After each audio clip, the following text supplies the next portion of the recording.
Everyone, स्वागत है आपका पाठशाला ऋषिकेश के यूट्यूब चैनल पर। दोस्तों, आज हुआ है उत्तराखंड पीसीएस का प्री एग्ज़ाम, जिसका कि अभी फर्स्ट पेपर हुआ है और सेकंड पेपर बाकी है।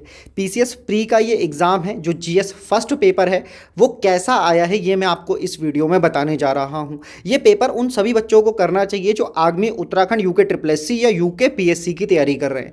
पेपर बिल्कुल जो अपना जैसे एक रिदम होता है कि पीसीएस ने अपना प्री करवाया है, अधिकतर लोग आरओ एआरओ एग्ज़ाम की तरह मान करके चल रहे थे कि इस बार पेपर आसान होगा। पेपर बिल्कुल भी आसान नहीं है। ये ऐसा भी नहीं है कि बहुत ज़्यादा टफ है, क्योंकि आपको पता है कि कंपटीशन आप देख रहे हैं बिल्कुल एकदम 70-75% से नीचे बात करना ही बेकार है किसी भी चीज़ में। वो जो ट्रेडिशनल बुकें हैं सबने पढ़ रखी हैं, ट्रेडिशनल जीके जीएस सबने पढ़ रखा है। तो पेपर एग्जामिनर जब सेट करता है तो कहीं ना कहीं सोच के साथ सेट करता है, वो आपको इस पेपर में दिखेगा। तो पेपर को देखना, ऑब्जर्व करना, अपनी तैयारी को और लगाना। हर पेपर अपने आप में अलग होता है।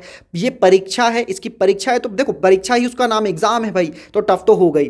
पेपर की अगर झलकी देखें तो भाई साहब, हर पेपर हर सवाल जो था वो डायरेक्ट ना होकर के कहीं तक इनडायरेक्ट था। जैसे यही स्क्रीन पर आप सवाल देख रहे होंगे, उष्ण कटिबंधीय शुष्क पर्णपाती वन के संबंध में। तो कहीं ना कहीं एक दमदार पेपर है, दमदार है ना, कि आपको सोचना होगा कि पहला स्टेटमेंट सही है तो दूसरा है सही या नहीं। तो इस तरीके से ये पेपर पूरा चलेगा।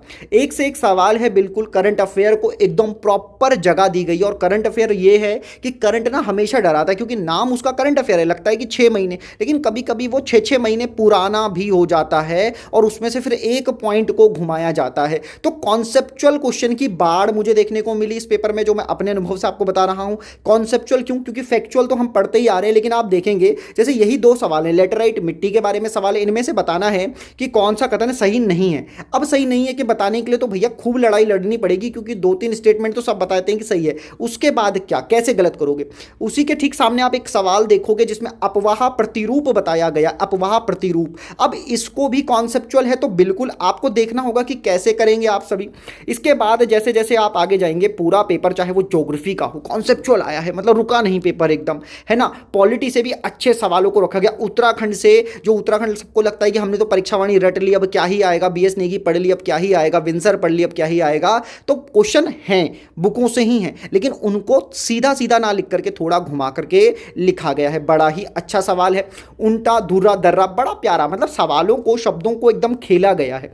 ठीक है। किसानों का सर्वोत्तम मित्र, तुम केचुआ पढ़ के गए थे तो भैया केचुआ तो बस बन जाओगे, है ही नहीं ऑप्शन में, मजे लो। उसके बाद इसी तरह से सवाल है, जनगणना को ढूंढ ढूंढ के उन्होंने बनाया। सबको पता था जनगणना आएगी, लेकिन ऐसी आएगी किसी ने ना सोचा होगी। एग्जाम में थी, करने लायक थी, लेकिन संभल करके पढ़ो, मगर प्यार से वाले कॉन्सेप्ट पर ये पूरा पेपर हुआ है। इस पूरे पेपर के 100 सवालों को, 150 सवालों को जब आप देखने जाते हैं तो एक एक चीज़ को उठा उठा करके सवाल बनाया गया है कि अच्छा आशियान ना छूट जाए, लोक लेखा समिति है तो आराम से पढ़ो।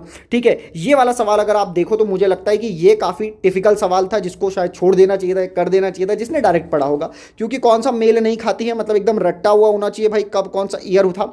तो ये सारी बातें, संविधान का दर्शन पूछा गया, काफ़ी इंपॉर्टेंट है। हो जाते हैं सवाल, लेकिन वही है कि पहले आपको समय देना पड़ेगा। तो आप इसे लेंदी भी कह सकते हैं और थोड़ा लीक से हटकर भी कह सकते हैं। अब टफ की परिभाषा हर किसी की परिभाषा अलग अलग है। जैसे कोई कोई बोले कि भैया 70% स्कोर कर रहे हैं, 80% स्कोर कर रहे हैं, तो हर कोई अलग अलग लेवल पर बताएगा। लेकिन अब अगर कट ऑफ की बात करेंगे तो देखो, कट ऑफ का भी खेला वही है कि पेपर टफ, और देखो ऐसा तो होता है कि 10 से 15% वो लोग लगभग मेंस के लिए लेते हैं, और अगर इतने लोग लेते हैं तो कट ऑफ 70% से नीचे रहने की पूरी पूरी संभावना है। अगर आप 150 मार्क्स का 70% निकालोगे इस पूरे पेपर में, तो लगभग आप मान के चलिए कि 105 बनेगा, जो कि एक अच्छा स्कोर होगा, बेहतरीन स्कोर होगा। तो यानी कि वही पुराने रिदम पर जाओ तो 95-90 के आसपास की कट ऑफ लगने की पूरी पूरी संभावना है। साइंस के, कंप्यूटर के वही सवाल हैं जो बनते नहीं बन रहे थे।